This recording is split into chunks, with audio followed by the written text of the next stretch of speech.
Assalamualaikum warahmatullahi wabarakatuh. Berjumpa lagi dengan Bunda Ratna Wulandari dari SD 2 Panjangrejo. Nah, anak-anak hebat, kali ini kita akan berjumpa lagi, belajar bersama, belajar asik dan menyenangkan. Anak-anak hebat, kali ini kita akan belajar tema 4, berbagai pekerjaan, subtema 3, pekerjaan orang tuaku. Pembelajaran 1, kelas 4 SD. Nah, anak-anak hebat, maka kita sebelum memulai pada pembelajaran kali ini, kita awali dengan berdoa. Berdoa mulai. Berdoa selesai. Terima kasih anak-anak hebat. Dengan berdoa, maka kita sudah mengucapkan syukur kepada Tuhan Yang Maha Esa karena kita selalu diberi kesehatan sehingga kita bisa belajar bersama. Nah, anak-anak hebat, Ibu selalu ingatkan untuk menjaga kesehatan dan ikuti protokol kesehatan ya. Apa sajakah itu? Ya, pakailah masker apabila bepergian. Seringlah mencuci tangan apabila kalian setelah melakukan aktivitas atau kalian mau memulai aktivitas.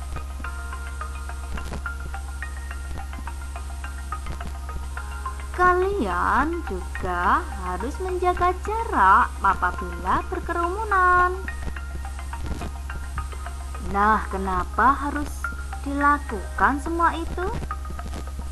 Ya, betul. Untuk menghindari kita dari penyebaran virus COVID-19. Tetap semangat ya anak-anak, walaupun kita belajar dari rumah.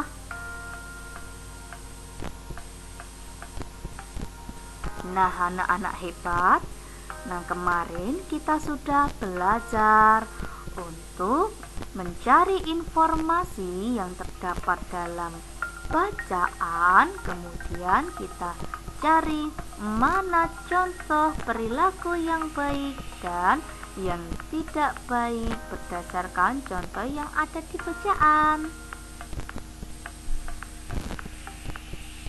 Kali ini kita akan belajar pada muatan bahasa Indonesia dan IPA.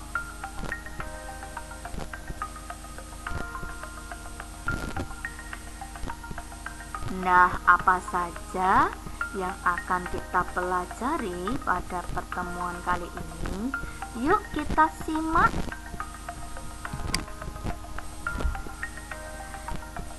Kalian nanti akan dapat menuliskan informasi yang terdapat dalam dongeng dengan kata-katamu sendiri dengan benar. Kemudian kalian akan membuat peta pikiran tentang cerita yang ada pada bacaan secara tertulis dengan benar. Kalian juga akan mengidentifikasi dampak pemanfaatan sumber daya alam yang tidak terkontrol dengan benar dan menentukan upaya pelestarian kehidupan sehari-hari, terutama pada hutan dengan benar.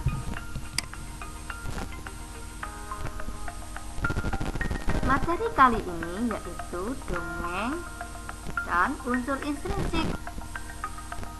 Pada bab IPA, pemanfaatan sumber daya Alam, dampak eksploitasi sumber daya alam, hutan, dan upaya pelestarian hutan.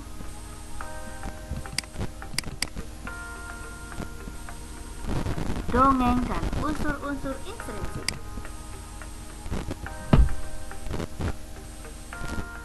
Apakah itu dongeng? Adakah yang bisa membantu Bu Ratna?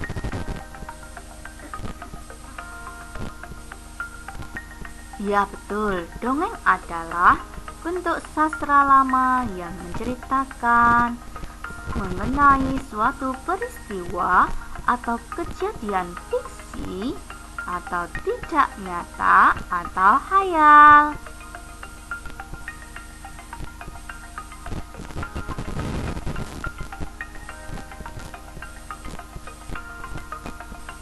Unsur-unsur dongeng yaitu yang pertama, tema. Tema adalah suatu gagasan pokok yang mendasari terbentuknya sebuah dongeng.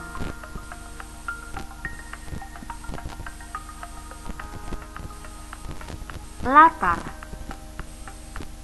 Latar adalah atau setting merupakan ruang, waktu, suasana, serta juga alat atau peristiwa atau kejadian yang terjadi dalam sebuah karya sastra.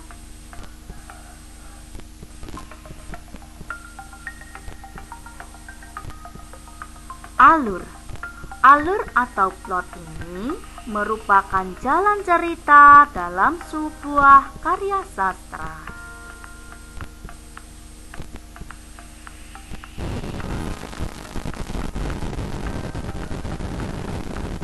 Tokoh. Tokoh merupakan pelaku dalam sebuah cerita.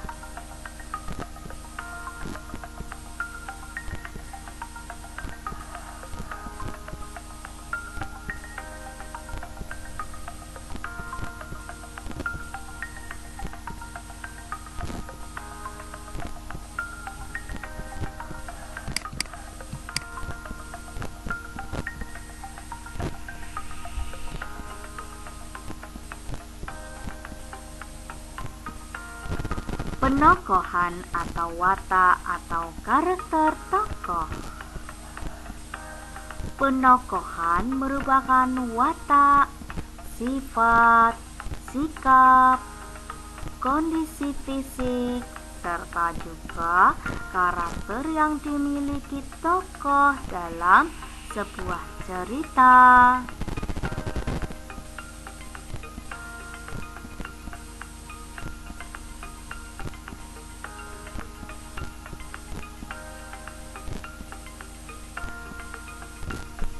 Sudut pandang. Sudut pandang merupakan posisi pengarang dalam memandang suatu peristiwa dalam sebuah cerita. Amanat. Amanat merupakan sebuah pesan yang disampaikan seseorang untuk kepada pembaca.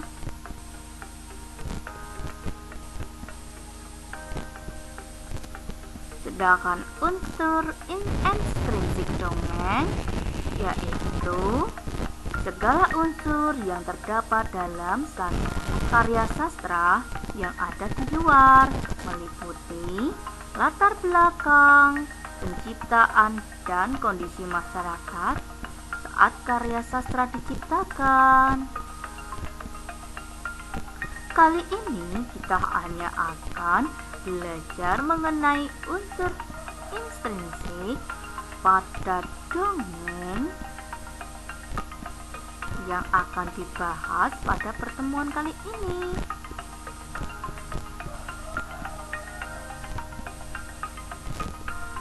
Sudah paham belum anak-anak?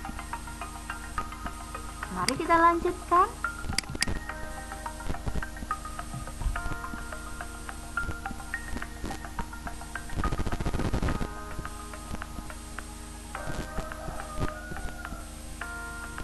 Perhatikan pada bacaan berikut.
Nah, anak-anak hebat, kalian tadi sudah membaca dan mengamati pada bacaan semangka emas.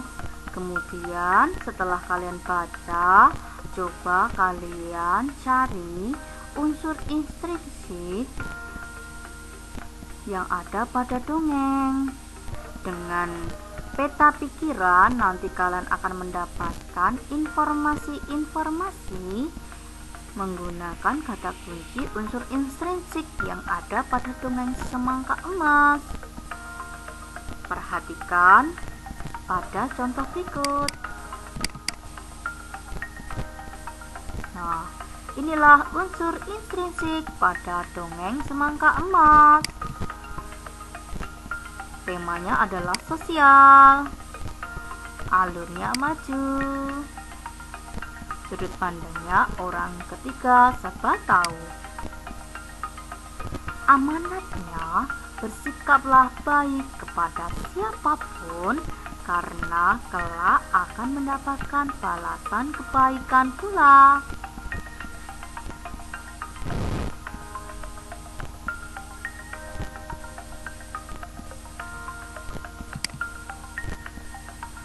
Tokoh yang ada pada dongeng semangka emas yaitu ada dermawan, ada muzakir, ada saudagar, dan burung pipit.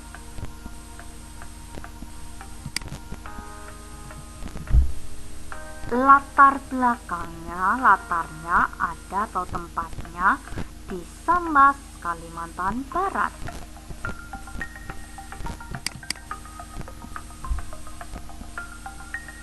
Penokohan atau watak dari tokoh.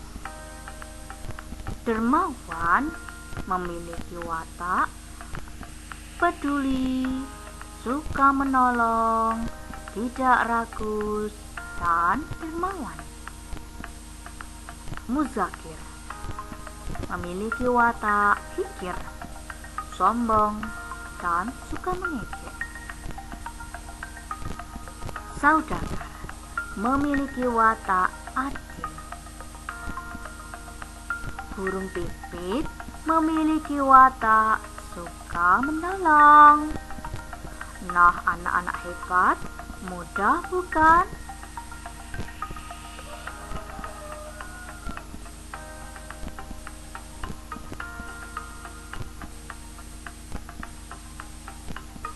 Nah, anak-anak hebat, selanjutnya Ibu minta nanti kalian mendengarkan video yang Ibu akan putar.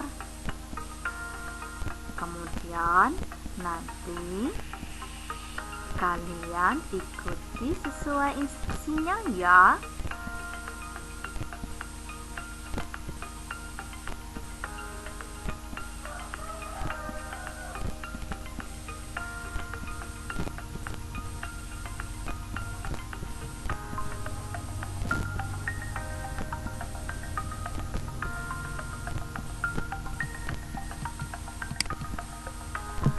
Untuk pelajaran berikutnya yaitu pada muatan IPA, pemanfaatan sumber daya alam, dampak eksploitasi sumber daya alam hutan dan upaya pelestariannya.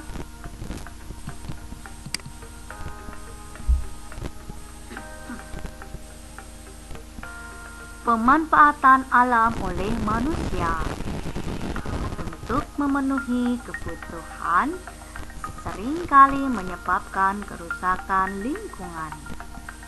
Manusia memanfaatkan seluruh bagian alam, baik abiotik maupun biotik secara berlebihan,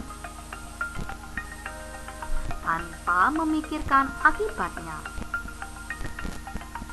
Sekali manusia melakukan dengan sembarangan, maka kerusakan lingkungan yang terjadi akan menyebabkan kerusakan lingkungan berikutnya. Perhatikan contoh berikut ini. Nah, di situ ada penambang pasir.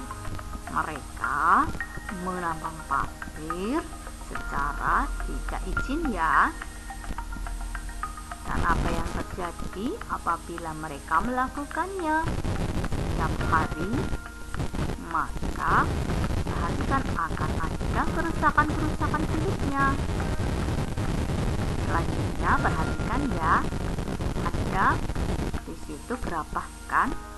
Nah, sesuai dengan yang ada di lingkungan sekitar kita, karena lingkungan kita adalah mayoritas penghasil gerabah, maka setiap hari beberapa orang atau para pekerja yang pengrajin gerabah, mereka mengambil tanah sawah, kemudian menggunakannya untuk bahan utama dalam membuat gerabah. Misalnya ada kuali, ada keren, ada juga padasan, ada juga misalnya cobek. Nah, setiap hari mereka produksi dengan memanfaatkan tanah yang ada di sawah. Bayangkan jika tanah-tanah itu digali setiap hari, dilubangi, diambil, kemudian setiap hari digunakan untuk produksi, pasti akan menimbulkan dampak kerusakan pada lingkungan lainnya ya.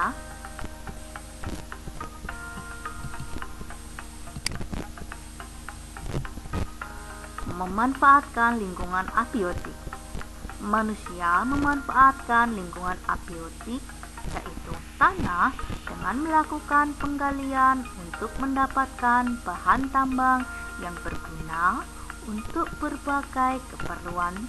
Contohnya batu bara, logam mulia, perak, tembaga, dan nikel.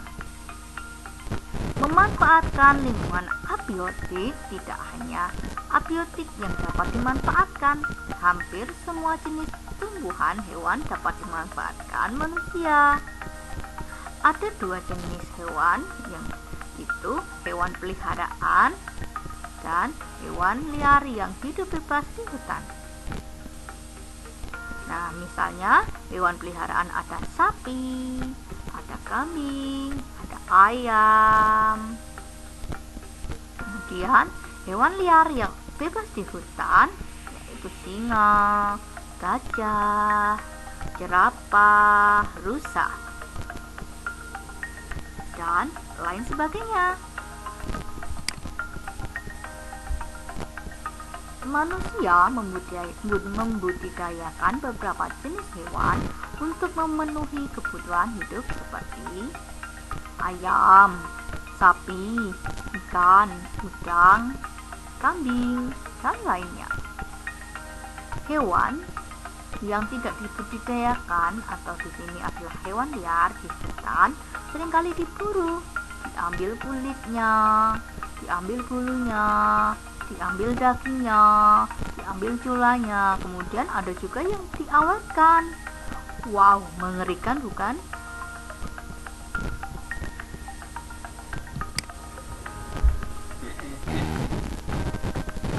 Oleh karena itu, kita perlu ada tindakan pelestarian sumber daya alam.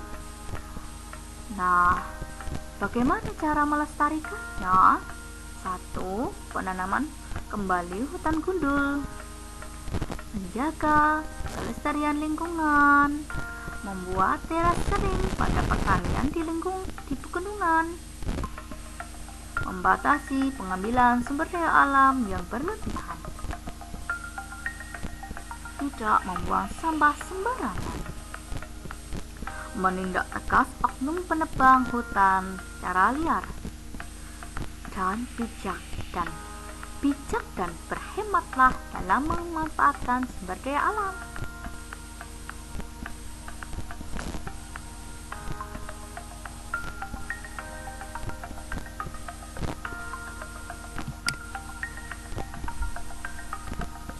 Nah, perhatikan anak-anakku, karena pengrajin kayu atau beberapa orang yang mata pencahariannya bergantung pada sumber daya alam hutan, maka hutan harus dilestarikan. Dengan cara bagaimana? Menerapkan sistem tebang pilih. Pilih pohon yang usianya tua. Terapkan sistem tebang tanam. Setelah menebang pohon, wajib menanam tumbuhan yang baru. Lakukan reboisasi terhadap hutan gundul. Beri sanksi kepada penebang hutan sembarangan dan tidak membuang sampah di hutan ya, supaya tumbuhan bisa tumbuh dengan subur.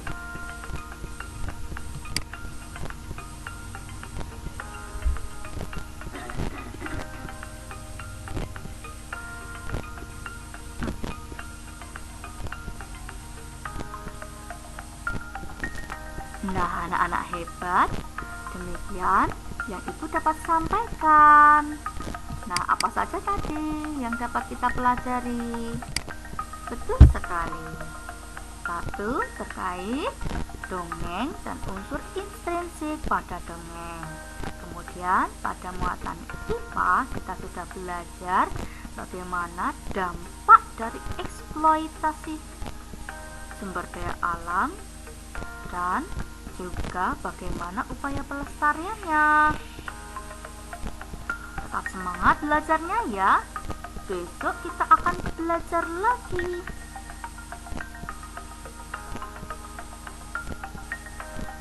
Ya, pada materi kita akan belajar mengenai pengamalan sila ketiga Pancasila dan juga bagaimana pengelolaan sampah. Tetap semangat belajarnya ya. Saya akhiri. Wassalamualaikum warahmatullahi wabarakatuh. Sampai jumpa.